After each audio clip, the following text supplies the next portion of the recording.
everyone, and welcome to our latest episode of the Transfer Show. Ethan Laird has switched Swansea for Bournemouth via Man United on loan until the end of the season, and it's a pleasure to welcome on Jordan Webber, Swansea City fan, who's hopefully going to give us a good insight into the player of Ethan Laird. But first, Jordan, give us a bit of background on yourself, supporting Swansea City and some of the podcasts you've done. Yeah, so I've been a Swans fan now ever since I can remember. 2003 was my first game, like 2 years before even the Liberty came into place. It was down the Vetchfield, so I've been a Swans fan ever since. Done a couple of podcasts. I'll shout out the Send Them Off boys as well. They're not like a Swans based podcast, but they do a majority of like all round world football, and obviously the SWANSCAST as well, the SWANSCAST Media. So you can find me on there. And we will include those podcasts in the description below if you want to check them out. And obviously, Jordan, I've got you on here because I really want you to sell me Ethan Laird as a player for Bournemouth. But first, how are the Swansea City fans feeling about this? How are you feeling about this deal? And I did read earlier that Russell Martin's not too impressed with Man United. Yeah, I got to be honest. When you asked me to come on and talk about this topic, I was a little bit gutted. Ethan Laird is a huge prospect. And the Swans now, we had a few positions that we really need strengthen in the window, and we really could have done without Ethan Laird going. So I'm not even going to class Bournemouth as a championship rival at the moment. I mean, you look at the table, there is a gulf in class at the moment. But I think for Bournemouth, he's going to be a solid addition, especially going forward. Like in terms of wing backs, he's incredible going forward. I mean, looking at his stats, he's only got 3 assists so far this season, but I don't think that's a fair reflection on Ethan Laird. Like the amount of penalty turnaways that we've had this season just from him alone. And if the finishing was so much better, I mean, those stats would be, right up there with the best, I'd imagine. So Bournemouth, again, a really, really solid player. And as you can imagine with the Swans fans as well, we're all a little bit disgusted by Man United. But at the end of the day, it's Bournemouth's gain as well. It's a very good player they've got in their hands. As you said, I mean, he did come through the ranks at Manchester United. His breakthrough season was last season at MK Dons. I think he played about 24 games for them, 3 assists, no goals.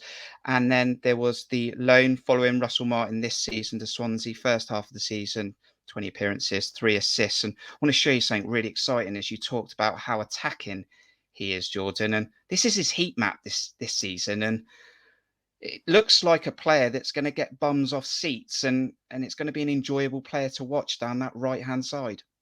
100%. I mean, if Bournemouth use him correctly, like I said, you've got a fantastic player on your hands. I mean, it all depends on the way Bournemouth set up as well. Like, Ethan Laird, for me, he's very much like in the Connor Roberts kind of mould. Like, don't get me wrong, both fantastic players. But if you use him more as like a wing back where you can really show his attacking strengths, you'll see the best of Ethan Laird. If you ask him more to be like an out-and-out right back, I'm not saying he can't defend because he can, but his main strength is definitely going forward. So if you wanted to see the best of him, bombing down that right-hand side, that's exactly where you're going to see it. And with the way Bournemouth play as well, really, really nice attacking football. I'm 100% sure you'll see the best of him. He offers a lot down that side, as you said, clearly. He's got some assists. Interestingly, though, those 2 spells at MK Dons and Swansea, he's not scored any goals. Has he just been unfortunate, or does he just not quite get in the areas where he's selfish enough to get himself on the score sheet? In all fairness to him, he does get himself in pretty good positions, but you can see he doesn't quite have the composure yet. But obviously that will come with more experience, obviously still being a young right wing back. But it's also very much, he's not a selfish player. Like, for example, when we've had like Perot, Patterson and Cham, like rather than taking a shot on himself, like he's always looking for those assists, hence why he's got 3 assists, but obviously 0 goals like in the last 2 seasons. So like with Solanke, I got to be honest, like when I saw Bournemouth were interested in Laird and the deal was done, I reckon Solanke and Laird are going to have a field day together. Well, we do hope as Cherries fans that is the case, and potentially this could be the sort of final piece in the jigsaw if we're going to do it this season. I'm looking to ask you potentially about the temperament of the player. Now, he's probably guaranteed a spot at Swansea most weeks without me saying that disrespectfully. He's coming into a side now that he's going to have to compete with Jack Stacey at right back. Adam Smith's out with a long-term injury, but when Adam Smith comes back, he is pretty much a Scott Parker favourite. I mean, can you tell us a bit about what Ethan Laird would be like if he doesn't start most weeks and he struggles to break in? To be honest, he's like, even when he was dropped down to the bench for a couple of games, his attitude never dropped. He looks like a solid professional, in all fairness to him.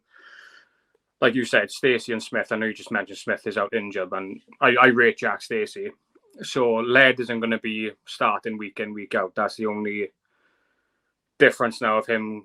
Like you said, it's not disrespectful towards us in any way whatsoever. Like, he was always going to start as well under Russell Martin, especially after spending last season on loan at MK Dons. Like I said, there's a gulf in class at the moment as well between Bournemouth and Swansea. I still don't think where the Swans are at the moment, it's a fair reflection on us the way we've been this season. But if you compare both sides, like, Laird is guaranteed to start with us, whereas like with Bournemouth, he's got a bit more competition. Like, there's a lot more there. But no, he's never given off any sort of like bad attitude or anything like that. He's always looked like a favourite with Russell Martin as well. So it'll be very, very interesting to see how we'll get on with Scott Parker. I must admit, when this went through, Jordan, we all sort of sat there and went, is this the player that absolutely turned Leif Davis in circles in the first 20 minutes at the Vitality Stadium? And when we went back to the highlights, it was. And he was so quick down that right-hand side. And you're probably thinking that game, it was a game that was quite even at the time. And if you might have even taken the lead, I know we ran away with it in the end, but it didn't tell all the story, did it? But yeah, that is sort of the player that we're getting, isn't it? Like you said, it's someone who can really take us on in the attacking moments. Definitely, 100%. Like you look at Bournemouth side right the way throughout as well. There's quality all over the pitch. But even if Ethan Laird isn't starting, if you are drawing 0-0 in a very important game and you've got 25 minutes, half hour left, and you want that extra bit of injection of pace, like that's the guy you're looking to bring on, someone to make something happen. Like, he's got a lot to learn. Like, don't be wrong, he's got a lot to learn. Like, and you could say that about a lot of young players as well. But like I said, if he's not going to play like as often, like for example, like Jack Stacey, 20-30 minutes off the bench, if you want like a winner, I mean, he probably won't score it, but if you want someone to give you like that little bit of something different, then that's the man you want to be bringing on. So for any Swans fans watching and they are checking out this video, just for you, Jordan, I mean, where are Swansea trying to look to replace Ethan Laird? I assume they are.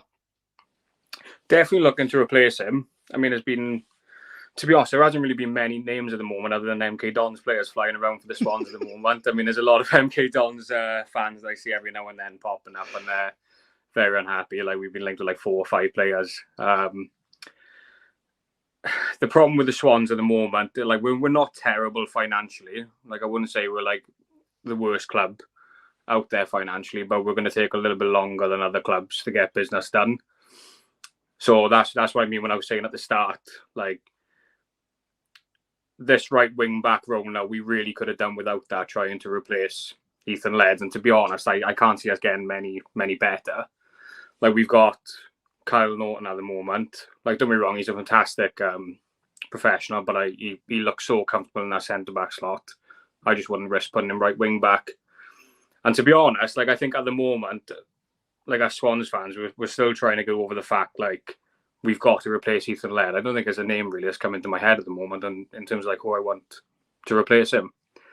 But we have got like this connection now with Man City, so I'm hoping we can try the other side of Manchester and see if we can get like a prospect.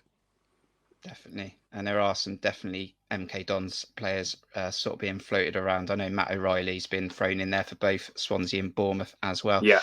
Final thought then, Jordan. Really appreciate you coming on here and giving us an insight into Ethan Laird. But the 22nd of February 2022 is an interesting date. It's Bournemouth versus Swansea at Swansea. My first question is, will fans be allowed in? And what sort of reception would Ethan Laird get if there are fans? In terms of like if fans will be allowed in, I got to be honest, I'm going to say no, just with the way everything is at the moment with Mark Drakeford. I've got my opinions on him, and I don't think I'll get away with what I want to say. Probably not the right channel either. No, definitely not. But no, I don't see any reason why Ethan Laird would have a bad reception. At the end of the day, Man United decided to recall him. Bournemouth paid more money. It's a money game at the end of the day. If your parent club say you've got to come back, you've got to come back. That's the nature of a loan deal, unfortunately. So I can't see him getting a bad reception at all. Like I don't think it'll be fireworks. I mean, he was only here half a season, but I don't think it'll be anything bad. I think there'll just be a couple of boos to try and put him off if he does play. Well, I really do appreciate it. Are you feeling positive about the second half of the season for Swansea while I've got you on again?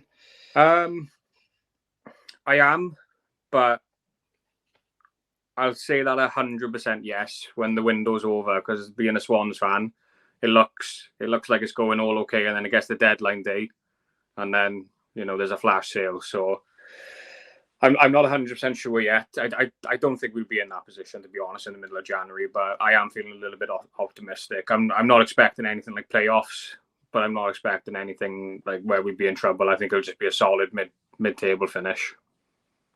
Well, Jordan, I do appreciate you taking the call. I know it wasn't an easy one to take to set this up, but I really do appreciate it. We got it in the end, mate. We got it in the end, so absolutely. It's not a problem. Wish you all the best for the rest of the season, and we look forward to that game in Swansea in February. But yeah, thanks for coming on. Yeah, not a problem. Pleasure. Thank you ever so much for having me. We're also interested to hear from any other Swansea City fans that want to give us their view on Ethan Laird. You can put your comments down below. Also subscribe if you're new to the channel. Also hit the like button, and Jordan's details plus Swanscast and all the other podcasts will be in the description. But until the next video, we'll see you soon. Up the Cherries. Up the Swans. I don't. It's got to be in there. It's got to be in there.